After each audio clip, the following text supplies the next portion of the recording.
भेंडी येथील kids learning school, Shri Siddhivinayak semi school व टी.एन. रौंदळ ज्युनियर कॉलेज येथे 15 ऑगस्ट दिवस उत्साहात साजरा करण्यात आला.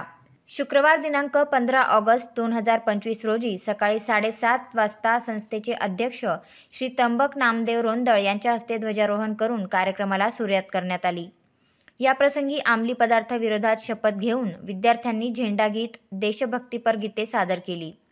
15 ऑगस्टच्या निमित्तानं चित्रकला स्पर्धा, वक्तृत्व स्पर्धा, डान्स व नाटिका आयोजित करण्यात आली होती.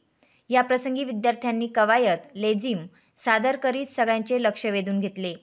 याप्रसंगी संस्थेचे श्री चिंतामणी शैक्षणिक संस्थेचे सचिव विलास रौंदळ, संस्थेच्या समन्वयक सुचिता रौंदळ, मुख्याध्यापिका मनीषा वाघ, मुख्याध्यापिका कांचन पगार, प्राचार्य मंगेश पगार, मार्गदर्शक नंदकिशोर रौंदळ यांच्या प्रमुख उपस्थितीत कार्यक्रम संपन्न झाला. याप्रसंगी विद्यार्थी, शिक्षक, शिक्षकेतर कर्मचारी आणि पालक उपस्थित होते. वेद न्यूजसाठी प्रतिनिधी सतीश कुवर, कळवण.